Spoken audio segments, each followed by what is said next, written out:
விமான சாகச நிகழ்ச்சிக்கு சென்று மயக்கமடைந்தவர்களில் 5 பேர் உயிரிழந்த சம்பவம் அதிர்வலைகளை ஏற்படுத்தியுள்ளது. இது தொடர்பான விவரங்களை வழங்குவதற்காக இன்றைய செய்தியாளர் பார்வையில் இணைந்திருக்கிறார் நமது செய்தியாளர் ரமேஷ். அவரிடம் கேட்கலாம். ரமேஷ், ஒருபுறம் உறவினர்கள் குற்றச்சாட்டை முன்வைக்கிறாங்க, போதுமான ஏற்பாடுகள் செய்யப்படாததுதான் உயிரிழப்புக்கு காரணம் அப்படின்னு. மறுபுறம் அரசு தரப்பிலிருந்து விளக்கம் கொடுக்கப்பட்டிருக்கு, இல்ல போதிய ஏற்பாடுகள் இருந்துச்சு அப்படின்னு. இருவேறு விளக்கங்களும் என்ன விவரம்?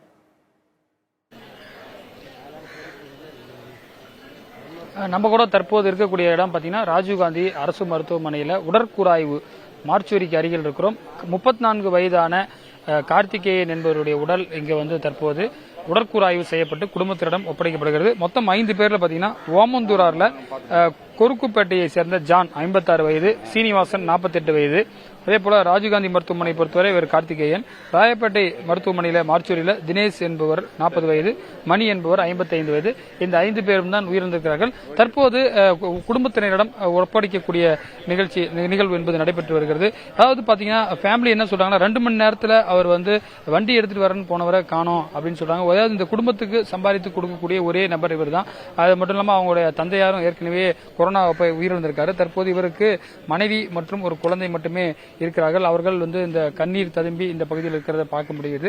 அதாவது அவங்க என்ன சொல்றாங்கன்னா, போதிய நிழற்கூடங்கள் இங்க எங்கேயுமே செய்து வைக்கப்படல, செல்போன் டவர் கிடைக்காததுதான் ஒரு பெரிய காரணம், யாரையுமே கம்யூனிகேஷனே பண்ண முடியல அப்படின்னு தான் அவங்களுடைய மனைவி சிவரஞ்சனி பேட்டி கொடுக்கும்போது சொன்னாங்க. அவர் ஒரு 10 நிமிஷத்துக்கு முன்னாடி நான் ரீச் ஆயிருந்தேன்னா அவரை முதலுதவி கொடுத்து காப்பாத்தி இருக்கலாம். ஏன்னா அவர் அந்த பைக் எடுத்துட்டு போறதுக்கு முன்னாடி தான் ஒரு 1/2 லிட்டர் தண்ணி கூட குடிச்சிட்டு போனாரு, என்ன ஆச்சுன்னு தெரியல அப்படின்னு சொல்லிட்டு சொல்றாங்க. தற்போது இவங்க பாத்தீங்கன்னா காஸ் ஆஃப் டெத், எதிர்கால உயிரிழந்தார் அப்படின்றது குறித்து எங்களுக்கு சொன்னாதான் நாங்க உடலை பெற்றுக்கொள்வோம் என்று போலீசாரிடம் தற்போது பேச்சுவார்த்தை நடத்தி வருகிறார்கள். போலீசார் நாளைக்கு நாங்க சொல்றோம், இப்ப என்ன உடலில் இருக்கக்கூடிய பல்வேறு உறுப்புகள் எடுக்கப்பட்டு பல்வேறு இடங்கள்ல சோதனைக்காக அனுப்பி வைக்கப்பட்டிருக்கிறது. எனவே நாளை தான் எதனால் அவர் உயிரிழந்தார் என்ற ஒரு விவரம் தெரிய வரும். அதனால் நீங்கள் தற்போது உடலை பெற்றுக் கொள்ளுங்கள் என்று சொல்லி தற்போது அமரர் ஊர்தியும் இங்கு வரவழைக்கப்பட்டிருக்கிறது. மற்றொரு புறம் அரசு சார்பில் என்ன சொல்றாங்கன்னா, நாங்க அனைத்து ஏற்பாடுகளும் செய்து தயார் நிலையில் தான் வைத்திருந்தோம். மருத்துவமனைகள்ல பாத்தீங்கன்னா பெட்ஸ் எல்லாம் கூட ரெடியா வச்சிருந்தோம், மருத்துவர்கள்லாம் தயாராக இருந்தாங்க அப்படின்னு சொல்லப்படுகிறது. அது மட்டும் இல்லாம ஹீட் ஸ்ட்ரோக் தான் அப்படின்னு சொல்றாங்க, சென்னை மாநகராட்சி மேயரும் சொல்றாங்க. அப்படி என்றால் அதை தடுப்பதற்கு என்ன மாதிரியான நடவடிக்கைகள் எடுக்கப்பட்டிருக்கிறது என்ற ஒரு கேள்வியும் எழுகிறது. குறிப்பாக இது போன்ற இக்கட்டான சூழல்களில் ஏற்கனவே சென்னையை பொறுத்தவரை சென்னை வெள்ளம் போன்ற பல்வேறு காலகட்டங்களில் இக்கட்டான சூழ்நிலை ஏற்பட்டிருக்கிறது. அதை சிறப்பாக கையாண்ட ஒரு நகரமாக சென்னை இருக்கிறது. என்னென்று சொன்னால், இதே போன்று செல்போன் டவர் இல்லாம போறது, தண்ணி இல்லாம போறது, இது போன்ற விஷயங்கள்லாம் சென்னை பெருமழை வெள்ளத்தின் போது ஏற்பட்டிருக்கிறது. அப்போதெல்லாம் கூட பாடம் கற்பித்திருந்த நிலையில் தற்போது பாத்தீங்கன்னா இந்த 34 வயதே ஆன கார்த்திகேயனுடைய உடல் உறவினரிடம் ஒப்படைக்கப்படுகிறது. அவர் பாத்தீங்கன்னா இதுவரையிலும் எந்தவித இதுவுமே பெற்றுக் கொண்டதில்லை என்று அவர்களும் சொல்கிறார்கள்.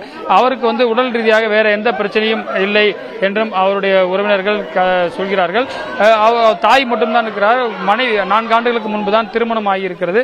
ஒரே ஒரு வீட்டிற்கு சம்பாதித்து கொடுக்கக்கூடிய கார்த்திகேயனுடைய உயிரிழப்பு தற்போது இங்க பாத்தீங்கன்னா பெரிய குடும்பத்தில் பெரிய ஒரு சோகத்தை ஏற்படுத்தியிருக்கிறது. ராஜீவ்காந்தி மருத்துவமனையிலிருந்து அவருடைய உடல் தற்போது கொடுக்கப்பட்டு உறவினரிடம் பெற்றுச் சொல்கிறார்கள்.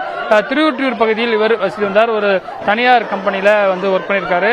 குறிப்பா பாத்தீங்கன்னா சென்னை துறைமுகத்தில் தனியார் கம்பெனியில் பணியாற்றி இருந்திருக்கார். நேற்று இந்த நேரம் வரை அவர் உயிருடன் இருந்திருக்கிறார். ஆனால் தற்போது அவர் உயிருடன் இல்லை. குறிப்பாக அந்த கூட்ட நெரிசலில் அவர் குறிப்பாக ஒரு 10 நிமிடம், அதாவது மனைவியும் குழந்தையும் ஒரு பக்கத்தில் விட்டுட்டு இவர் பைக் எடுத்துட்டு வரதுக்காக போயிருக்காரு.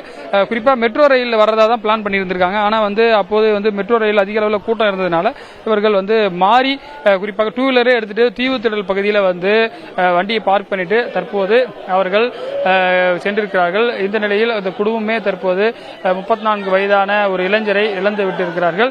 இது போன்ற சாகச நிகழ்ச்சிகளுக்கு போதிய முன்னேற்பாடுகளை முன்கூட்டியே செய்திருக்க வேண்டும் எனவும் அவர்கள் சொல்கிறார்கள். குறிப்பாக ஜிபே போன்ற எந்தவித டிரான்சாக்சனும் நடத்த முடியல, ஏன்னா செல்போன் டவர் கிடைக்கல அப்படின்றதுனால அது ஒரு புகாரையும் அவர்கள் சொல்கிறார்கள். அரசு சார்பிலும் விளக்கங்கள் என்னென்ன ஏற்பாடுகளும் செய்யப்பட்டிருக்கிறது என்ற விளக்கமும் கொடுக்கப்பட்டிருக்கிறது. பிரியா. ஒரு புறம் அரசு தரப்புல இருந்து ஹீட் ஸ்ட்ரோக் தான் உயிரிழப்புக்கு காரணம் அப்படின்னு சொல்லப்பட்டாலும் கூட ஏற்கனவே இங்க மெரினா பீச்ல இந்த கூட்டம்லாம் போனதுக்கு அப்புறம் நிறைய வாட்டர் பாட்டில் இருந்ததா சொல்லப்பட்டுச்சு. மக்களே வாட்டர் பாட்டில் எடுத்துட்டு வந்தாங்க. ஆனாலும் கூட அரசு தரப்புல இந்த அதீத வெயிலை எதிர்கொள்றதுக்கு போதுமான ஏற்பாடுகள் செய்யப்பட்டிருந்துச்சா? குடிநீர் வசதி எல்லாம் இருந்துச்சா? அது மட்டும் இல்லாம இவர்களுக்கு ஏதேனும் நிவாரணம் அறிவிக்கப்படுறதுக்கு வாய்ப்பு இருக்கா? அது தொடர்பான கோரிக்கைகள் அந்த குடும்பத்தார்கிட்ட இருந்து எழுந்திருக்கா ரமேஷ்?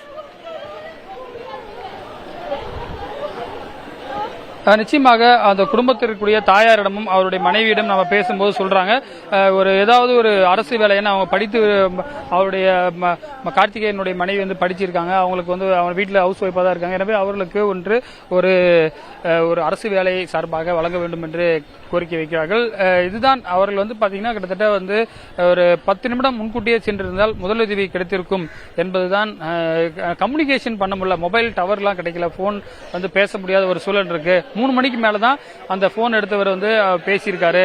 அந்த அடிப்படையில் தான் அவர் வாந்தி மயக்கத்தோட இருந்திருக்கிறதையும் சொல்லப்படுகிறது. தற்போது அவருடைய போஸ்ட்மார்ட்டம் ரிப்போர்ட் வரும்பொழுதுதான் அவர் எந்த குறிப்பாக கார்டியாக் அரெஸ்ட் ஏற்பட்டு உயிரிழந்தாரா அல்லது ஹீட் ஸ்ட்ரோக்கால உயிரிழந்தாரா என்பன போன்ற விவரங்கள்லாம் தெரிய வரும்.